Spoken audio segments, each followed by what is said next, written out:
Hello everyone, how are you? I hope everyone is very well, staying safe. And I was thinking today about doing this and about why I'm enjoying it so much. And I think it has something simply to do with the fact that it pleases me that there are some out there who are pleased by me continuing to read this book and who are sticking with it, and we're all sticking with it together. It pleases me to please you. I think that's kind of what it is. Maybe that's what being an actor is. But I very much enjoyed doing this, and I'm very grateful to you all for joining me. And I'm grateful for the very kind comments that I receive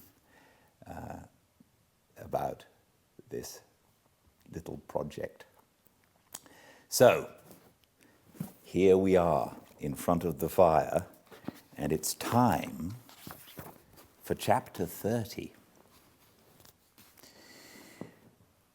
In the last chapter, Pip saw Estella again for the first time, and she had turned into a beautiful woman, though still aloof and prickly.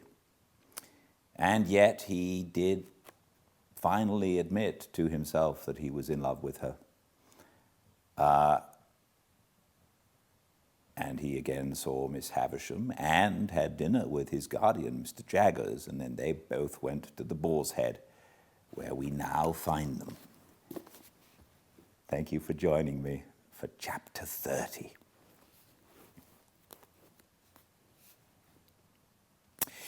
After well considering the matter while I was dressing at the Blue Boar in the morning, I resolved to tell my guardian that I doubted Orlick being the right sort of man to fill a post of trust at Miss Havisham's. "Why, of course he's not the right sort of man, Pip," said my guardian, comfortably satisfied beforehand on the general head, "because the man who fills the post of trust never is the right sort of man."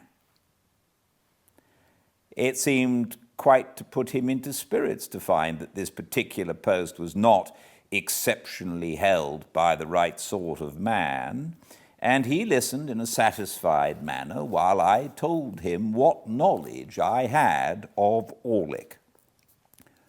"Very good, Pip," he observed when I had concluded. "I'll go round presently and pay off our friend."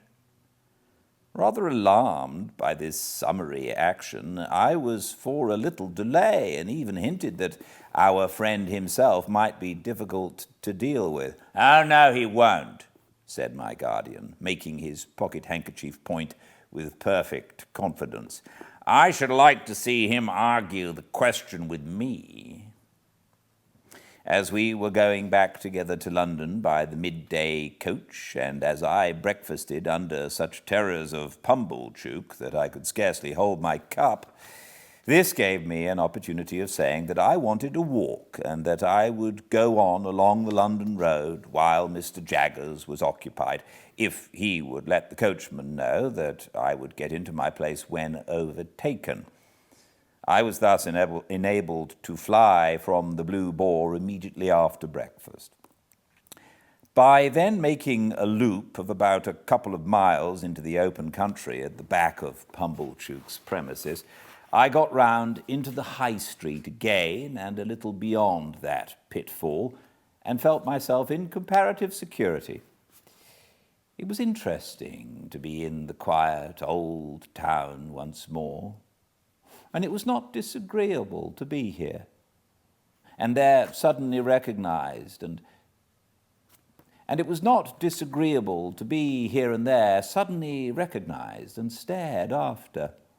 One or two of the tradespeople even darted out of their shops and went a little way down the street before me, that they might turn as if they had forgotten something and pass me face to face. On which occasions I don't know whether they or I made the worst pretense, they of not doing it, or I of not seeing it. Still, my position was a distinguished one, and I was not at all dissatisfied with it, until fate threw me in the way of that unlimited miscreant, Trabb's boy. Casting my eyes along the street at a certain point of my progress, I beheld Trabb's boy approaching, lashing himself with an empty blue bag, deeming that a serene and unconscious contemplation of him would best beseem me, and would be most likely to quell his evil mind. I advanced with that expression of countenance, and was rather congratulating myself on my success, when suddenly the knees of Trabb's boy smote together, his hair uprose, his cap fell off, he trembled violently in every limb, staggered out into the road, and crying to the populace, "Hold me! I'm so frightened!" feigned to be in a paroxysm of terror and contrition, occasioned by the dignity of my appearance. As I passed him, his teeth loudly chattered in his head, and with every mark of extreme humiliation, he prostrated himself in the dust. This was a hard thing to bear, but this was nothing. I had not advanced another 200 yards when, to my inexpressible terror, amazement, and indignation, I again beheld Trabb's boy approaching. He was coming round a narrow corner. His blue bag was slung over his shoulder. Honest industry beamed in his eyes. A determination to proceed to Trabb's with cheerful briskness was indicated in his gait.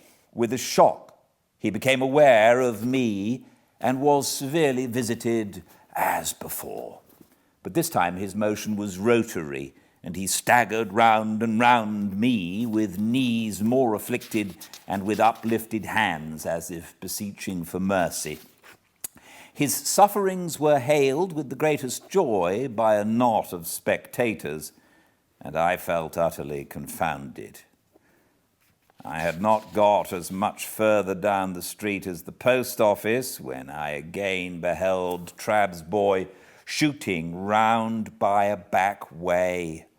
This time he was entirely changed. He wore the blue bag in the manner of a greatcoat and was strutting along the pavement towards me on the opposite side of the street, attended by a company of delighted young friends to whom he from time to time exclaimed with a wave of his hand, "Don't know ya!"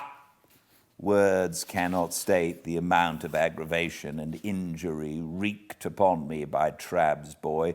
When passing abreast of me, he pulled up his shirt collar, twined his side hair, stuck an arm akimbo, and smirked extravagantly by wriggling his elbows and body and drawling to his attendants, "Don't know ya, don't know ya, 'pon my soul, don't know ya."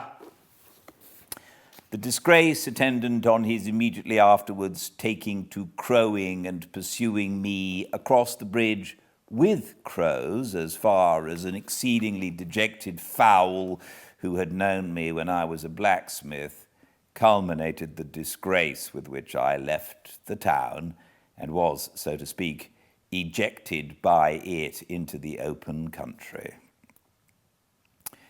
But unless I had taken the life of Trabb's boy on that occasion, I really do not even now see what I could have done save endure. To have struggled with him in the street, or to have exacted any low recompense from him than his heart's best blood, would have been futile and degrading. Moreover, he was a boy whom no man could hurt, an invulnerable and dodging serpent, who, when chased into a corner, flew out again between his captor's legs, scornfully yelping. I wrote, however, to Mr. Trabb by next day's post to say that Mr. Pip must decline to deal further with one who could so far forget what he owed to the best interests of society as to employ a boy who excited loathing in every respectable mind. The coach, with Mr. Jaggers inside, came up in due time and took my box seat and arrived in London safe, but not sound, for my heart was gone. As soon as I arrived, I sent a penitential codfish and barrel of oysters to Joe as reparation for not having gone myself, and then went on to Barnard's Inn. I found Herbert dining on cold meat and delighted to welcome me back. Having dispatched the Avenger to the coffee house for an addition to the dinner, I felt that I must open my breast that very evening to my friend and chum. As confidence was out of the question with the Avenger in the hall, which could merely be regarded in the light of an antechamber to the keyhole, I sent him to the play. A better proof of the severity of my bondage to that taskmaster could scarcely be afforded than the degrading shifts to which I was constantly driven to find him employment. So mean is extremity that I sometimes sent him to Hyde Park Corner to see what o'clock it was. Dinner done, and we sitting with our feet upon the fender, I said to Herbert, "My dear Herbert, I have something very particular to tell you." "My dear Handel," he returned, "I shall esteem and respect your confidence." "It concerns myself, Herbert," said I, "and one other person." Herbert crossed his feet, looked at the fire with his head on one side, and having looked at it in vain for some time, looked at me because I didn't go on. "Herbert," said I, laying my hand upon his knee, "I love, adore Estella." Instead of being transfixed, Herbert replied in an easy, matter-of-course way, "Exactly. Well?" "Well, Herbert? Is that all you say? Well?" "What next, I mean," said Herbert. "Of course, I know that." "How do you know it?" said I. "How do I know it, Handel? Why, from you." "I never told you." "Told me? You have never told me when you've got your hair cut, but I have had senses to perceive it. You have always adored her ever since I've known you. You brought your adoration and your portmanteau here together. Told me? Why, you have always told me all day long. When you told me your own story, you told me plainly that you began adoring her the first time you saw her, when you were very young indeed." "Very well, then," said I, to whom this was a new and not unwelcome light. "I have never left off adoring her, and she has come back a most beautiful and most elegant creature, and I saw her yesterday, and if I adored her before, I now doubly adore her." "Lucky for you, then, Handel," said Herbert, "that you are picked out for her and allotted to her. Without encroaching on forbidden ground, we may venture to say that there can be no doubt between ourselves of that fact. Have you any idea yet of Estella's views on the adoration question?" I shook my head gloomily. "Oh, she is thousands of miles away from me," said I. "Patience, my dear Handel. Time enough, time enough. But you have something more to say." "I am ashamed to say it," I returned, "and yet it's no worse to say it than to think it. You call me a lucky fellow. Of course I am. I was a blacksmith's boy but yesterday. I am, what shall I say I am today? Say a good fellow, if you want a phrase," returned Herbert, smiling and clapping his hand on the back of mine. "A good fellow with impetuosity and hesitation, boldness and diffidence, action and dreaming curiously mixed in him. I stopped for a moment to consider whether there really was this mixture in my character. On the whole, I by no means recognized the analysis, but thought it not worth disputing. When I ask what I am to call myself today, Herbert, I went on, I suggest what I have in my thoughts. You say I am lucky. I know I have done nothing to raise myself in life, and that fortune alone has raised me. That is being very lucky. And yet when I think of Estella, and when don't you? You know, Herbert threw in with his eye on the fire, which I thought kind of sympathetic and kind of him. Then, my dear Herbert, I cannot tell you how dependent and uncertain I feel, and how exposed to hundreds of chances. Avoiding forbidden ground, as you did just now, I may still say that on the constancy of one person, naming no person, all my expectations depend.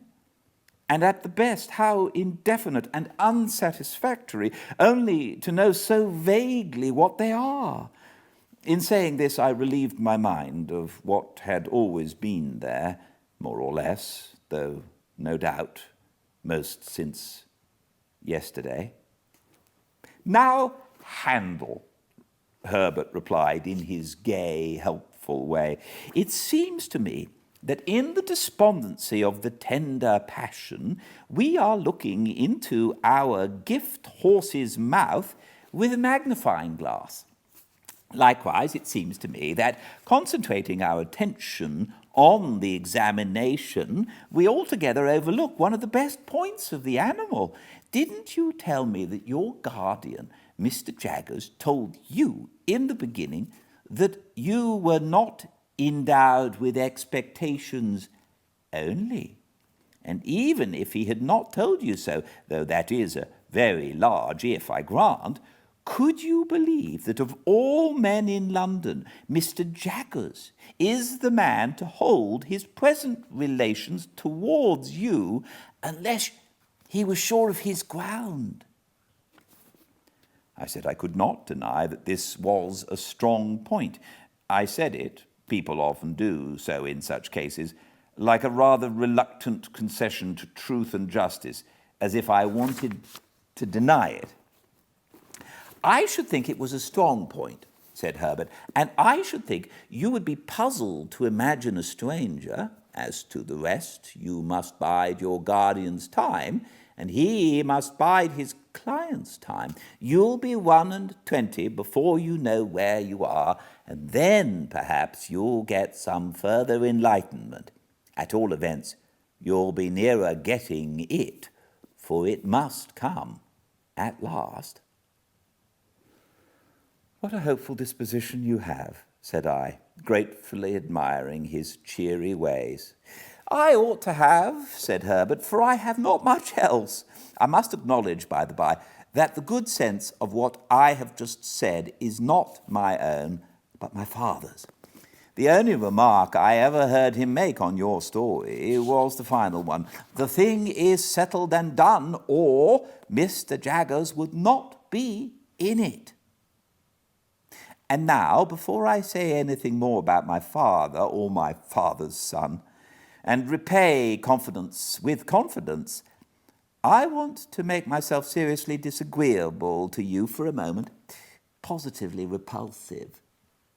You won't succeed, said I. Oh, yes, I shall, said he. 1, 2, 3, and now I am for it. Handel, my good fellow. Though he spoke in this light tone, he was very much in earnest. I have been thinking, since we have been talking with our feet on this fender, that Estella surely cannot be a condition of your inheritance, if she was never referred to it by your guardian. Am I right in so understanding what you have told me, as that he never referred to her, directly or indirectly, in any way, Never even hinted, for instance, that your patron might have views as to your marriage, ultimately? Never. Now, Handel, I am quite free with the flavour of sour grapes, upon my soul and honour. Not being bound to her, can you not detach yourself from her? I told you I should be disagreeable. I turned my head aside, for with a rush and a sweep, like the old marsh winds coming out from the sea, a feeling like that which had subdued me on the morning when I left the forge, when the mists were solemnly rising, and when I laid my hand upon the village finger-post, smote upon my heart again. There was silence between us for a little while. Yes, but my dear Handel, Herbert went on, as if we had been talking instead of silent, it's having been so strongly rooted in the breast of a boy whom nature and circumstances made so romantic, renders it very serious. Think of her bringing up, and think of Miss Havisham. Think of what she is herself. Now, I am repulsive, and you abominate me. This may lead to miserable things. I know it, Herbert, said I, with my head still turned away. But I can't help it. You can't detach yourself. No. Impossible. You can't try, Handel? No, impossible. Well, said Herbert, getting up with a lively shake as if he had been asleep and stirring the fire. Now I'll endeavour to make myself agreeable again.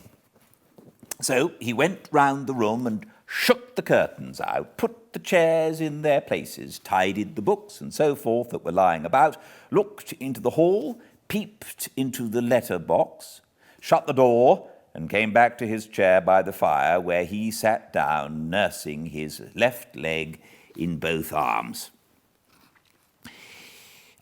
I was going to say a word or two, Handel, concerning my father and my father's son. I am afraid it is scarcely necessary for my father's son to remark that my father's establishment is not particularly brilliant in its housekeeping. There is always plenty, Herbert, said I, to say something encouraging. Oh, yes, and so the dustman says, I believe with the strongest approval, and so does the marine store shop in the back street. Gravely, Handel, for the subject is grave enough. You know how it is as well as I do.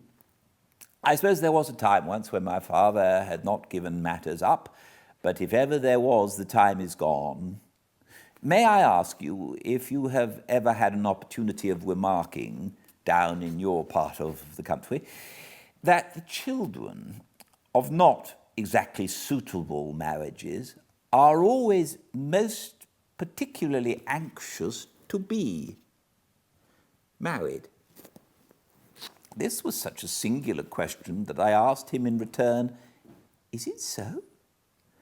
I don't know, said Herbert. That's what I want to know, because it is decidedly the case with us. My poor sister Charlotte, who was next me and died before she was 14, was a striking example. Little Jane is the same. In her desire to be matrimonially established, you might suppose her to have passed her short existence in the perpetual contemplation of domestic bliss. Little Alec, in a frock, has already made arrangements for his union with a suitable young person at Kew. And indeed, I think we are all engaged, except the baby. Then you are? Said I. I am, said Herbert, but it's a secret. I assured him of my keeping the secret and begged to be favoured with further particulars. He had spoken so sensibly and feelingly of my weakness that I wanted to know something about his strength. "May I ask the name?" I said. "Name of Clara," said Herbert. "Live in London?" "Yes." "Perhaps I ought to mention," said Herbert, who had become curiously crestfallen and meek since we entered on the interesting theme, "that she is rather below my mother's nonsensical family notions. Her father had to do with the victualling of passenger ships. I think he was a species of purser." "What is he now?" said I. "He's an invalid now," said Herbert. "Living on the first floor," said Herbert, which was not at all what I meant, for I had intended my question to apply to his means. "I have never seen him, for he has always kept his room overhead since I have known Clara. But I have heard him constantly. He makes tremendous rows, roars, and pegs at the floor with some frightful instrument." In looking at me and then laughing heartily, Herbert for the time recovered his usually lively manner. "Don't you expect to see him?" said I. "Oh, yes, I constantly expect to see him," returned Herbert, "because I never hear him without expecting him to come tumbling through the ceiling. But I don't know how long the rafters may hold."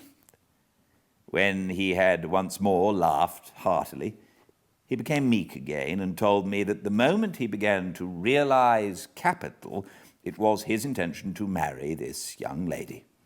He added, as a self-evident proposition, engendering low spirits, "But you can't marry, you know, while you're looking about you." As we contemplated the fire, and as I thought what a difficult vision to realize this same capital sometimes was, I put my hands in my pockets. A folded piece of paper in one of them attracting my attention, I opened it and found it to be the playbill I had received from Joe relative to the celebrated provincial amateur of Roscian renown.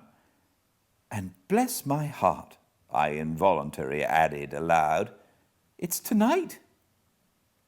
This changed the subject in an instant and made us hurriedly resolve to go to the play.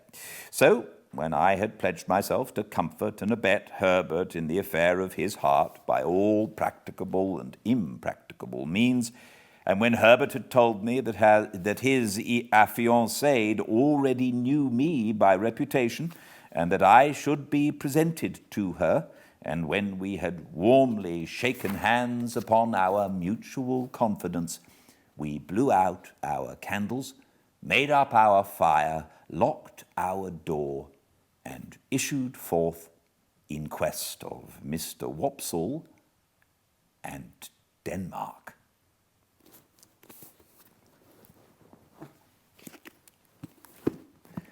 Thank you all so much for joining me.